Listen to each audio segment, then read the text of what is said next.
So, oh, the boy's trying to crack.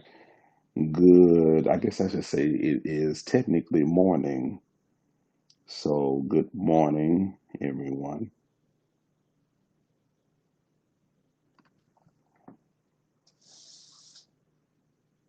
Good morning. This is going to be worth the price of admission, I promise you. Good morning, everyone. Do me a favor. This is our midnight musings um, gathering. So, the tone of this one is going to be a little different than some of the other potions. It's going to be a little more mellow, but nevertheless as effective. If you're up, you're either up for a myriad of reasons. One, you can't sleep. Two, you're a creative, so this is one of those periods of time where your brain um, really functions and works. Or three, you're nosy and you know I'll say just about anything. So you want to know what it is I got to say.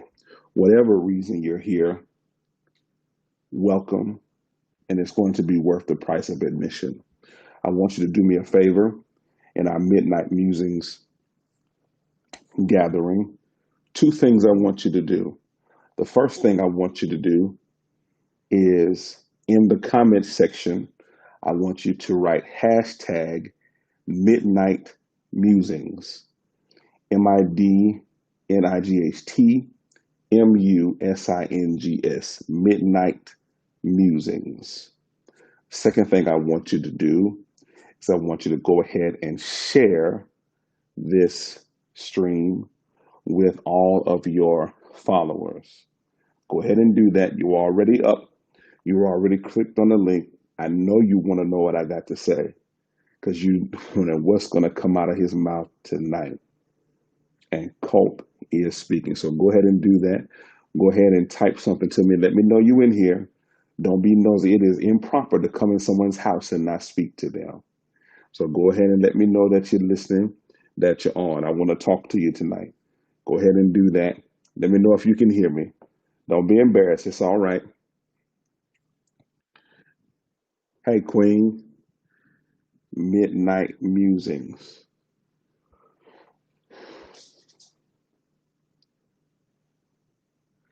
The first thing that I want to say on a very personal level is thank you to the hundreds of you that literally flooded my inbox with your prayers, petitions. Really grateful. Oh yeah, see the creatives are on tonight. Queen, Kirk, Ross, the creatives are with me. See, this is where we function. Kirk, like they say, late in the midnight hour, God is going to turn it around.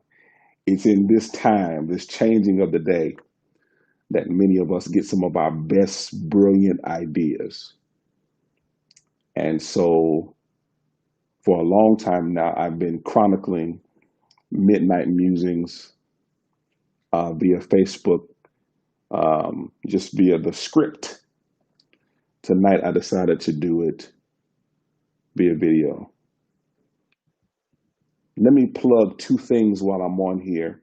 Number one, Pastor C.T. Kirk has a litany of literature that you need to purchase. Kirk, I want you to put your website in here, right in this chat.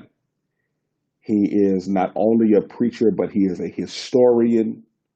He's an actor. He's an activist. And he has some literary offerings that you need to procure. Add them not only to your library, but to your cognitive intellect as well. You need to purchase from C.T. Kirk. Also, Dr. James Ross is a business professor, and he has brought to us ways on how we can function in the stock market and become fiscally sound. You need to purchase his teaching series.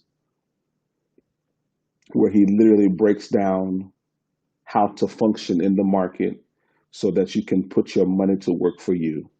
So, Ross, please put your website information in the comment section so that I can connect my audience with your audience. If you're not willing to connect, and Ross, you told me this a long time ago, and I'm just walking into it. You told me that I had to allow my gifts to work for me in all arenas. I just wanted to be a good preacher, but that's not enough, right? There's more streams inside of me than just one.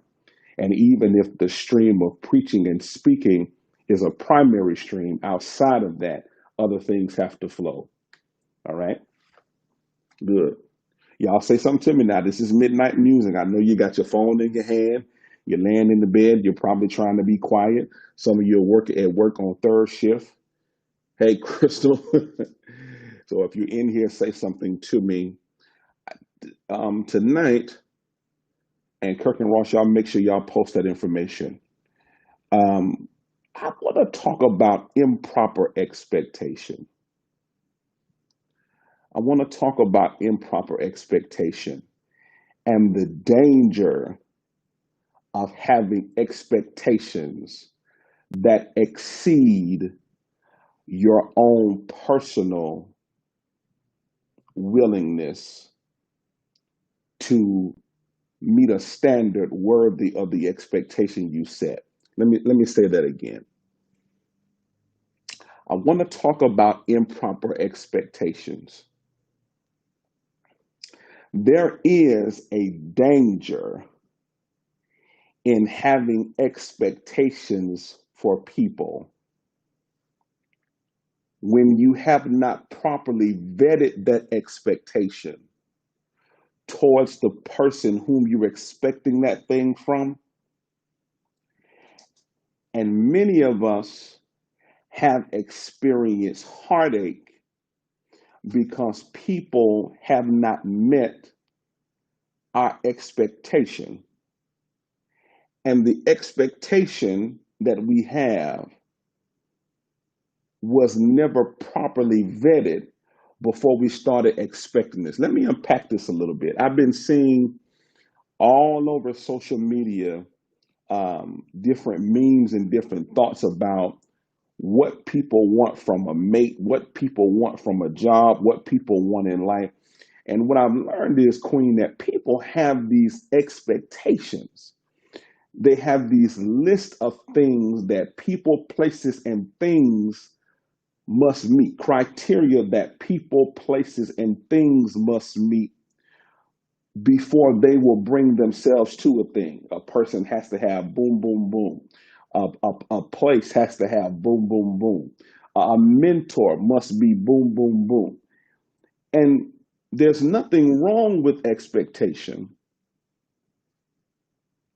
but improper expectation, unrequited expectation, can often lead you into a place where you will become very sullen and you will result to solitude because your expectation is not met. You put expectations on a person that never had any intention on being what you claim to need. Then, when they are not that, you get upset. You put an expectation on a job, expecting it to be XYZ. You put an expectation on your children, expecting them to be XYZ. You put an expectation on a city, expecting it to be XYZ.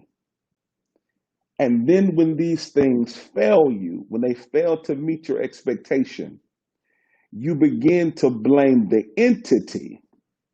But have you taken a look at your expectation to make sure that, number one, it's been properly communicated, And number two, that you have the collateral to demand. Oh, I feel a shift coming.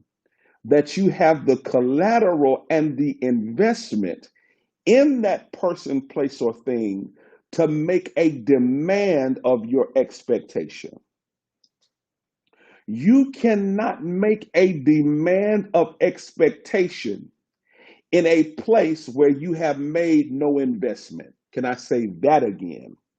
You cannot make a demand of expectation in a field where there has been no investment. Dr. James Ross is a professor of business and finance. He's on with us tonight, and he would be the first person to tell you that as lucrative as the stock market is, if you never purchase any stock, you have no right to have an expectation for a return from the stock market.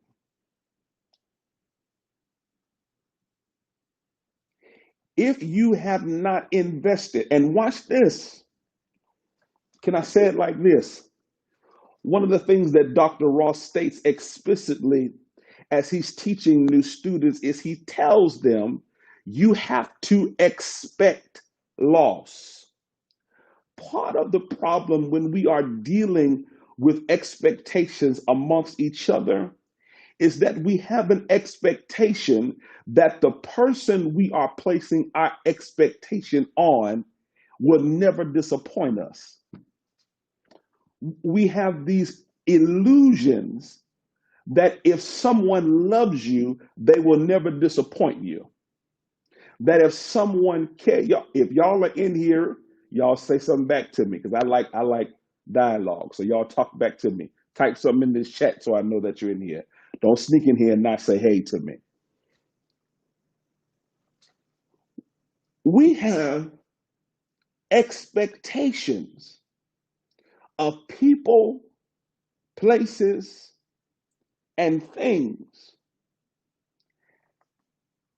but we have not made the proper investment in those people, places, and things. And often the expectation that we place on people, places, and things comes from some unfulfillment that we've had in a previous phase of life. So what happens is we make those who remain pay for the ones that left. And we place that expectation on them. And then when it is unrequited, we blame the person, the place, or the thing. You've got to be able to make the proper investment before you can ever have an expectation. This is what we're not told.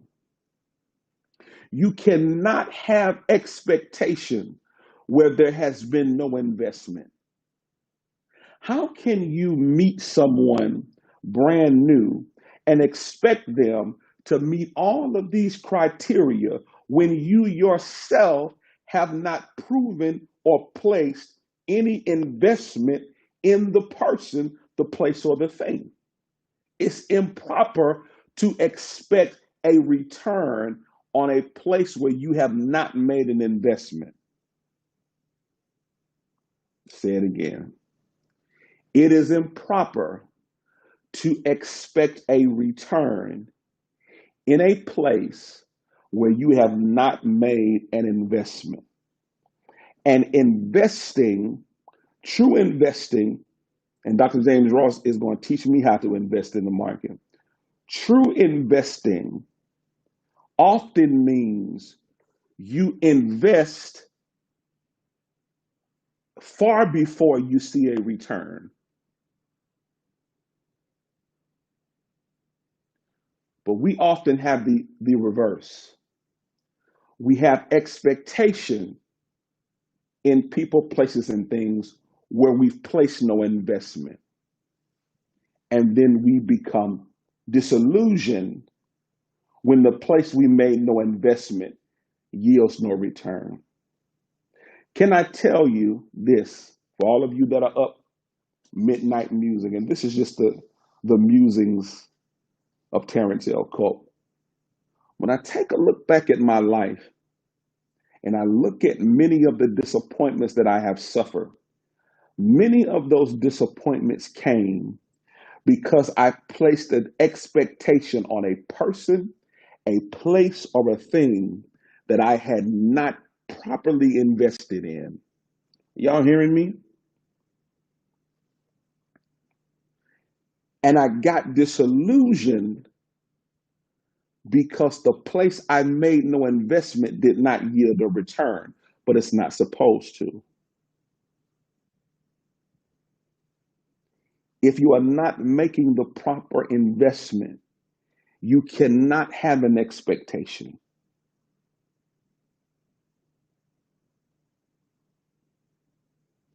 Just a random musing, midnight musings.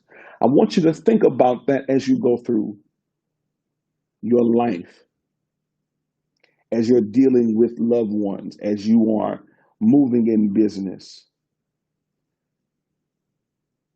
How can I have this expectation? Have I made the proper investment to be able to then go and say to this person, place, or thing, all right, these are my expectations.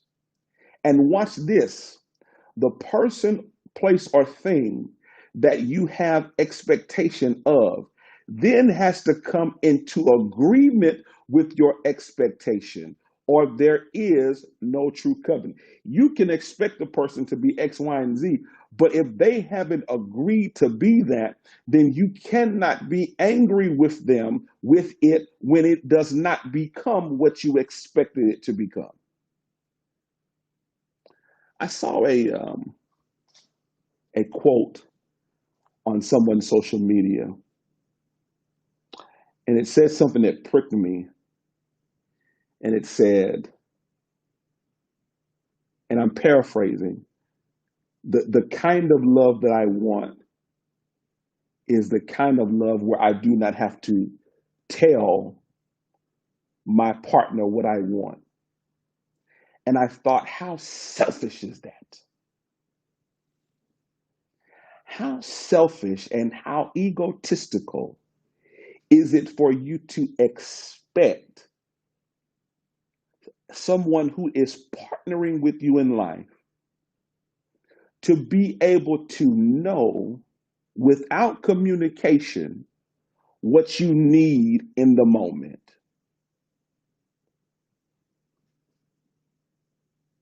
I just said something to Marius, Apostle Robinson. How selfish is it to be in covenant with a person, place, or thing and have an expectation that that person, place, or thing should always know what you need at any given moment, any given time, without you having to communicate what it is that you need? One more time. How selfish is it to have an expectation that a person, place, or thing should be able to meet the fickle demands of your persona and demeanor without you having the responsibility of articulating what it is that you need? There has to be communication before expectation. And the problem with a lot of us is that we have a lot of expectation, but we refuse to have the communication necessary to legitimize the expectation that we profess. I'm getting ready to go deeper, William. Good to see you, brother. It is egotistical to have expectation that has never been communicated, not only communicated, but agreed on. Can I break this thing down during midnight musing? You can expect your business partner to do this in certain scenarios. But if there hasn't been communication and agreement, let me use these words because I don't want to be churchy, but I just want to help you. There must be, William, there must be communication and covenant. You can't only express what you need and then don't go get agreement from the people, places, and things you need it from. Because if you operate in this way, you are going to always be disappointed. I can say to my children, okay, I expect you to clean up this house every day. But if there's not an agreement there, an understood agreement, the next time I come in the house and it's not done, I'm going to be disappointed. But did I get covenant? Did we come into contract that this is what we're going to do? Let me go further. A wife may have an expectation that a husband takes out the trash every Wednesday. But did the wife not only communicate this expectation, but did we come into covenant to say, I will do this thing? And admittedly, Ronaldo, my friend, my brother, a lot of us are disappointed because we've been communicating expectation without gaining the covenant required to keep the expectation. And are y'all sharing this? I am dropping knowledge tonight. And I know it's 12, whatever in the morning, but somebody up. We got the West Coast and all that. So share this broadcast. So your expectation then becomes a point of exacerbation because the people, places, and things you have this expectation of are not able to meet it because there's been no covenant created around expectation. There has to be communication and covenant in order for your expectation to be healthy. We have unhealthy expectations of people, places, and things. Unhealthy expectations. Because we think that people, places, and things should just know us. Oh, they should just know what I mean. They should just know when I said what I said, they should just know what I meant. They should just know my intention. How can I know your intention if you don't express your intention? I may not be able to properly interpret your body language. I may not be able to properly discern your facial expressions. I need for you to vocally tell me what it is that you expect. And then I've got to come into covenant with your expectation. Woo, William, watch this. Before I can ever be held accountable for your expectation. And people are holding other people hostage to expectations that they never came into covenant with that person on. And they're angry now because they're not meeting an expectation that you never properly expressed and that you never got covenant around. You can't be mad at someone that does not meet your expectation when that expectation has not been properly communicated and there's been no covenant created around the communication. Can I say this? Covenant requires, watch this. Covenant requires a constant revisiting because people, places, and things change.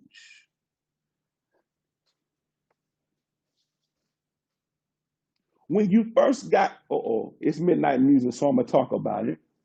When you first got together, maybe you only required sex once a week. But as you get older, sex drives fluctuate, desires fluctuate, schedules fluctuate. And so now maybe once a week becomes twice a week, or maybe you need it 3 times a week, but you've never expressed it. You never communicated it to your partner. You just had this expectation that they were supposed to meet your needs because they are your partner, but you never expressed it. And if you did express it, you expressed it out of a place of frustration and ooh, this is getting good, William. You expressed it out of a place of frustration and blame. And let me help you understand something. Whenever you express a expectation out of frustration and blame, you will never, hear me good, Margina. Whenever you express an expectation out of anger, animosity, and angst, you have just guaranteed that your expectation will never be taken seriously. Let me say that again for the third row. Y'all shed this now. Listen. Whenever you express expectation from a place of anger, animosity, and angst, your expectation will never be taken seriously.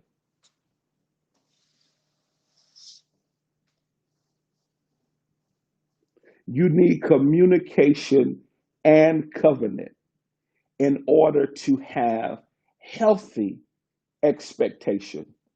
Somebody type healthy expectation.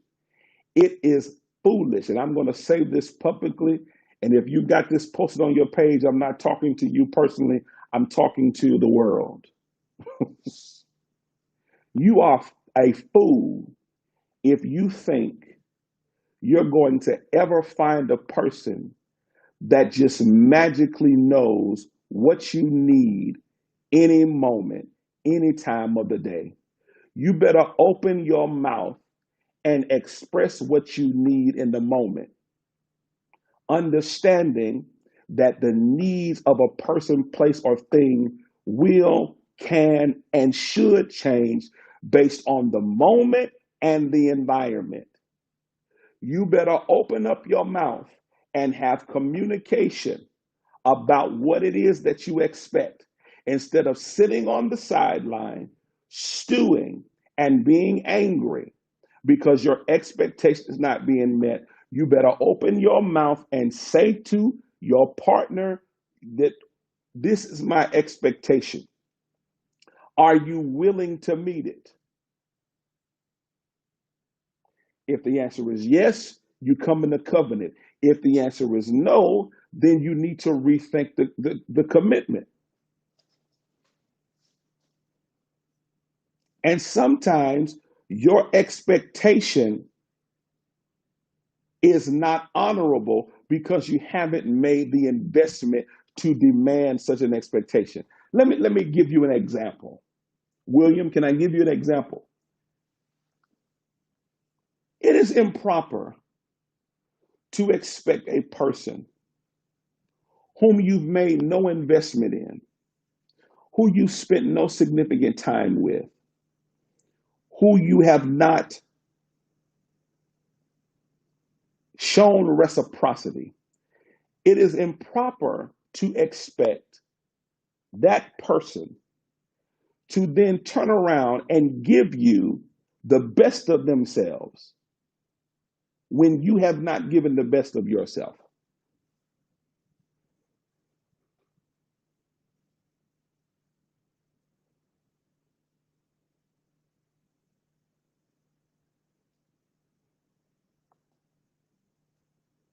Improper. You can want whatever you want, and you have a right to whatever you want. But what you don't have a right to, or what you will often find that life will teach you, is that you can have a list of expectation. That doesn't mean that people have to meet it.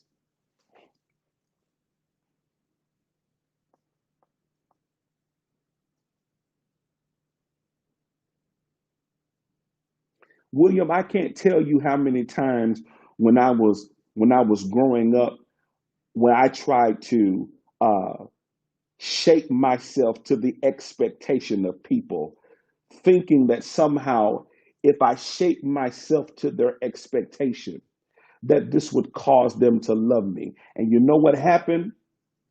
Because their expectation was unhealthy. Even when I morphed in, ooh, this finna be good, William. Even when I morphed myself into what they said they expected, they still rejected me.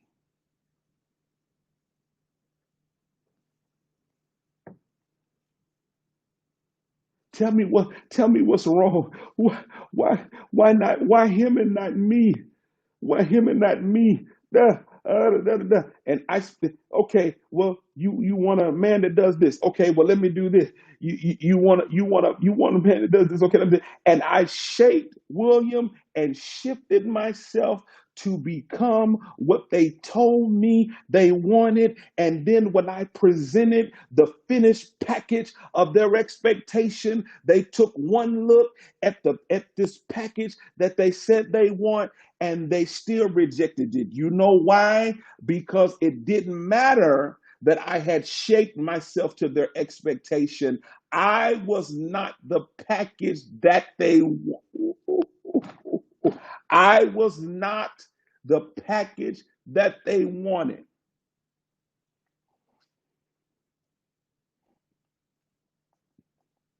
Spent all that time trying to figure out what's wrong with me. And then watch this, William. I was rejecting other people whom my packaging looked good to because I was so busy trying to meet this unhealthy expectation of people who, regardless of what box I came in, would never be able to appreciate the gift that I was. They would always find something wrong with my gift. Either the wrapping was too bright, or the ribbon was too yellow, or they would find a way to reject what was in the box.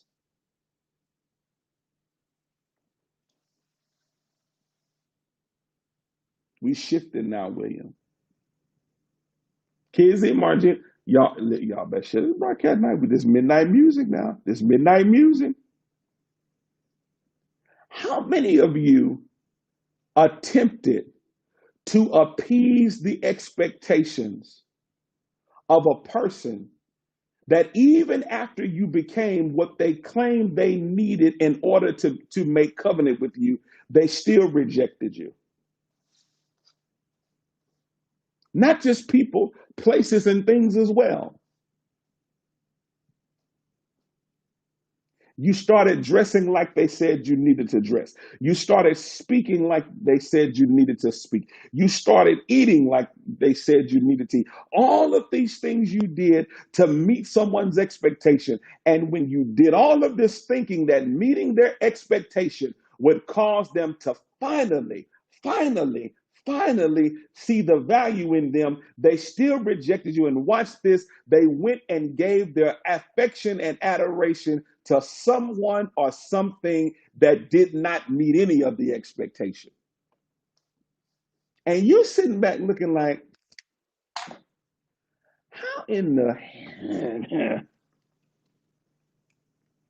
you wanted me to have this kind of house, drive this kind of car, make this kind of money, have this kind of clout, yet you chose this.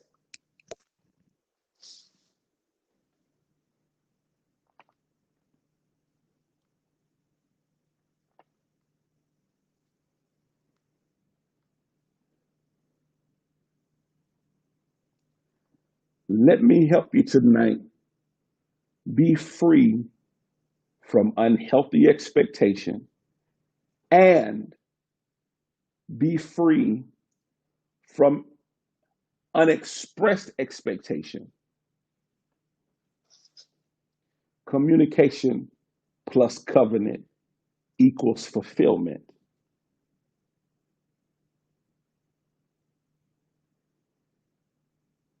I'm William. I'm gonna make you laugh. I'm gonna make you laugh, William. I'm a pastor. I'm a tyro. I'm a young pastor. Only been pastoring 3 years. I've been in ministry relatively all my life. The woman that introduced me to God went into the ground today.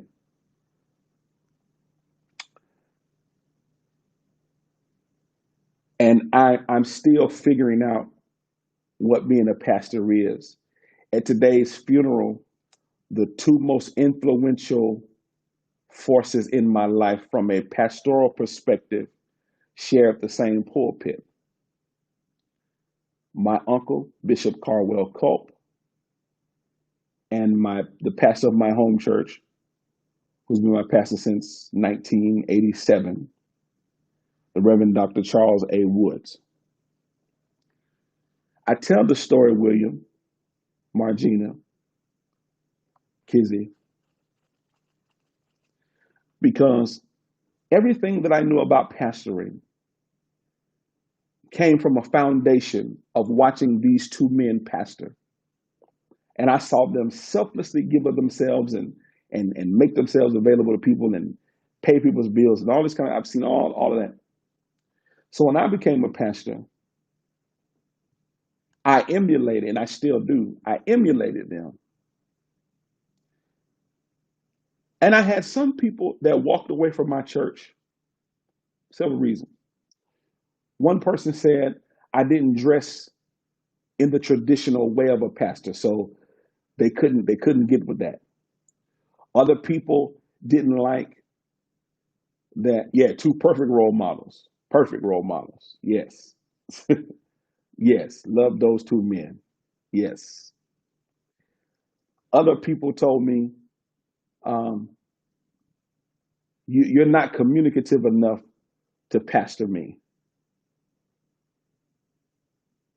And so I started trying to shift and shape and be like this and be that and say this and wear this and not wear that, trying to meet an expectation.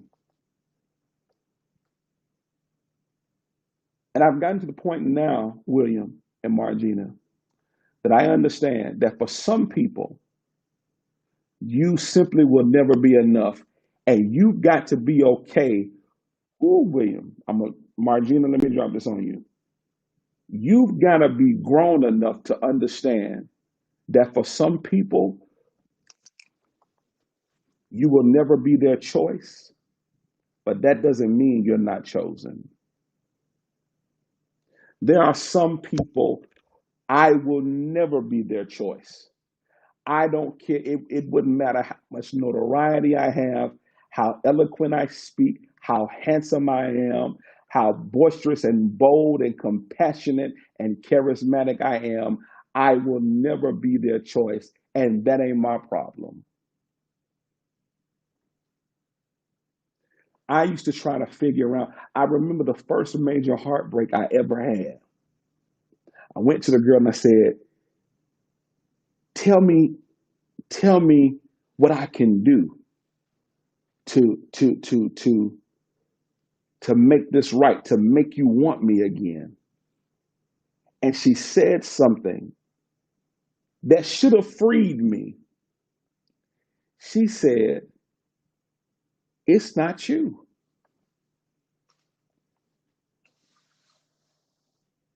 But see, I couldn't accept that. No, it had to be me.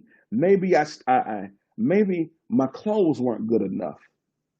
Maybe my skin was too dark. Maybe I was too much of a church boy. I went and tried to shape and and I watched her date other people that weren't like me. Oh, well, I need to become an athlete. So I got on the football team. maybe I maybe I need to be this. Man, let me tell you something. You may not be their choice, but that does not mean that you are not chosen. And you gotta get over the arrogant position of needing everybody to like and love you if you're going to truly be what you've been created to be. I told my wife yesterday, I told her yesterday, I said, the only person in this world who I wanted to please in this world is in the ground. I buried her today, Apostle Robinson. From this moment on until my funeral, and I want y'all to hear me good, I don't care who like or don't like what I do. I made myself a promise. Elder Tara made myself a promise. I said, there's two things that I'm going to do. I said, one, whenever I make a promise to myself, I'm going to do it. And number two, I will never again do anything that I don't want to do. And what I mean by that is, never again will I make a move in order to honor someone's unhealthy expectation of me. William, I hope y'all still, I'm talking good tonight.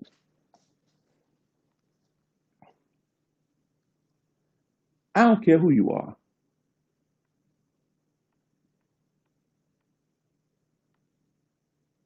The Bible says, honor mother and father, my mama in the ground, and my daddy is too.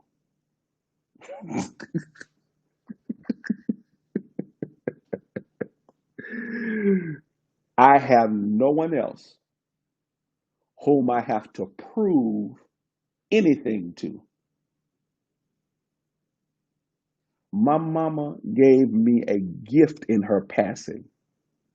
I looked at her in that casket today, and as hard as it was and will be, because I'm still in the denial phase of my grief, she gave me a gift by slipping away from here. She freed me from the expectation of people. Because the only person in this world whose opinion mattered to me loved me unconditionally. And if my mama can love me to hell with what anybody else got to say, when you start living your life, I told you this ain't. I know y'all saying this is a powerful word. I'm not preaching. This ain't Terrence L. Culp ministry. So just roll with it.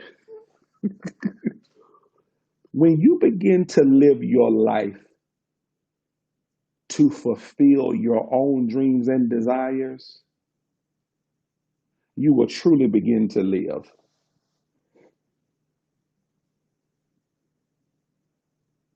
I see grown people scared of what some other relative got to say.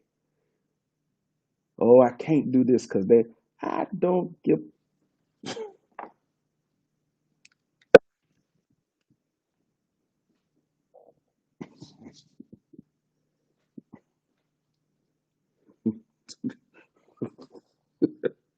And Tara, I mean it with all love and respect now.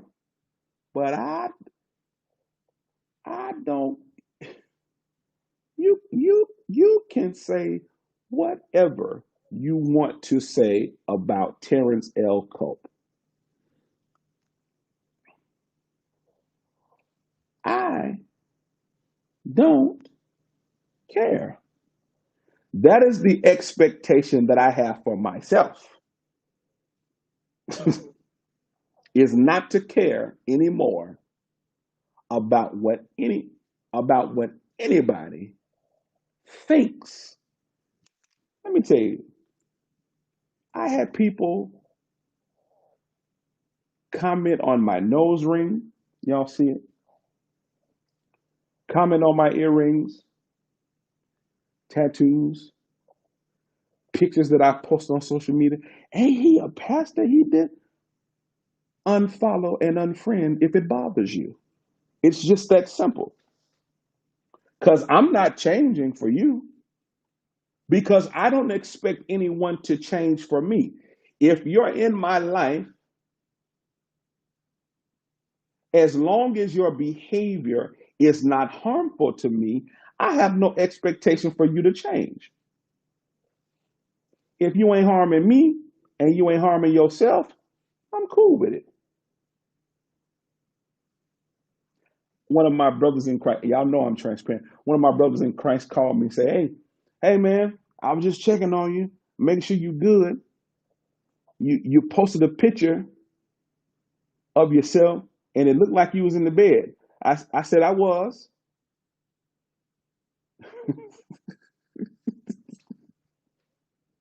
I wasn't attempting to be salacious at all. I just thought I looked good in the picture. My wife was like, you know you can't post it. I said, no, hindsight is 2020. I said, but I wasn't attempting to be salacious. And so my preacher friend said, man, these people was calling me and saying, what's wrong with him? Ain't he a pastor? And I said, brother, I said, I hate that you had to defend me. I said, but next time, tell them if they got a problem with it, inbox me.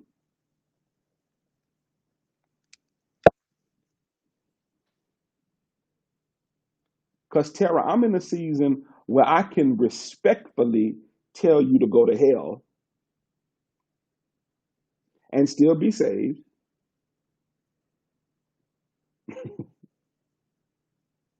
Because sometimes people have this expectation that they can say whatever they want to say to you, and you're not supposed to say nothing back. Oh no, that season is over.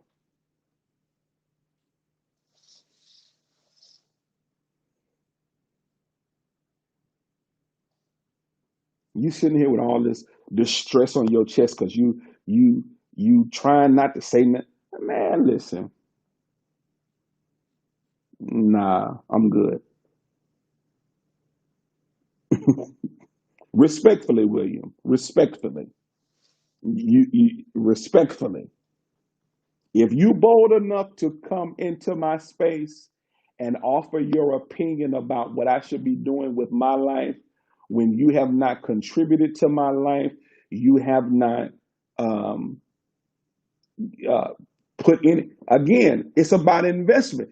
You cannot have an expectation, and I'm being comical on purpose because y'all know that's just how I am. But you cannot have an expectation where you've made no investment. How dare you offer your critique in a place where you've made no investment? And watch this. If you made the investment in somebody's life only to have the opportunity to then critique them, take your investment back. If the only reason why you made an investment in me was so that you can control me with your thoughts, actions, and patterns, you can take this little bit of investment back. Because the reality is, I really didn't need your validation to start with because I was already who I was before you came along.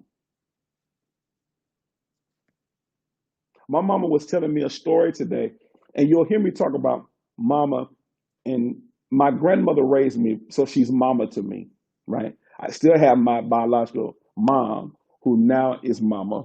So y'all hear me use those two terms interchangeably. We were riding back from the funeral today. She was just telling me stories. She got a story. Gonna write a book and all that. We're gonna do that. But she said, I remember when you were a baby and a little guy. And she said, one day I came over to mama's house and you was upstairs and you was just talking. And she said, Mama, what is he doing? And mama said, oh, he just upstairs preaching. See, I've been doing this before they knew me. Who in the hell care whether you approve of it or not?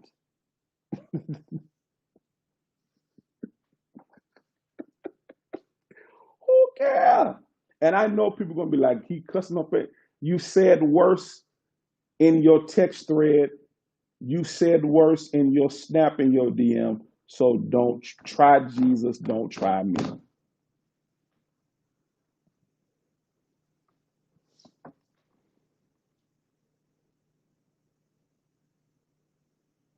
If me saying hell troubles your salvation, I question whether or not you ever had it or not. Jesus was the most offensive character in the Bible. He told them to eat his body and drink his blood, and thousands walked away from him. If you can't handle a little offense, you're not built for ministry. That's a whole nother topic. I'm done though.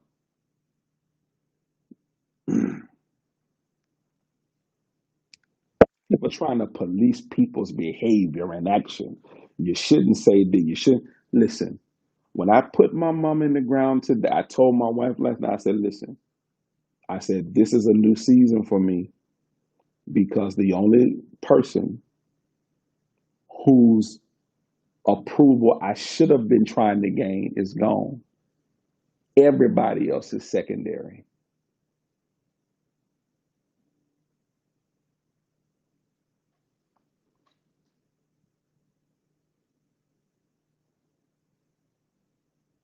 What's up, Lee?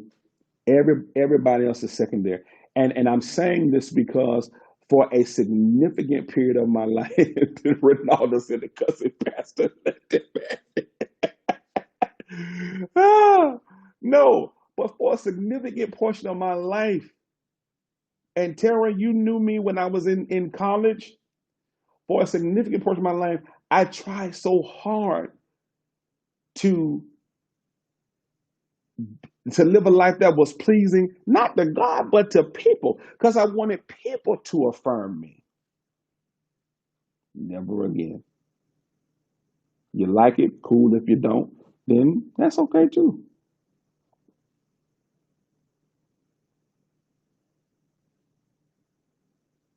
I have a healthy expectation of myself, and that expectation is, and hear me good, I put myself above everybody else. Let me tell you why. Because if I don't, then I'm good to nobody. If my self care is not paramount, then I'm no good. If I want to be the best that I can, that's why Tuesday, personal trainer, getting this weight off. I sound like Whoopi Terror. Listen, when I laid that beautiful woman in the ground, something shifted. What I look like caring what another grown person got to say about me. I'm 39 years old. I was homeless. Them niggas wasn't there. I've been broke. They wasn't there. Gone through abuse. They wasn't there. What do I look like caring about what anybody has to say when the Lord Himself is the one that got me through and my grandmother's prayers prayed me through? Man, please. You can have an expectation, but I'm not in covenant with it. Tell them that, William. You can expect from me what you want, but we're not in covenant because I didn't agree to it. And if I don't agree to your expectation is improper.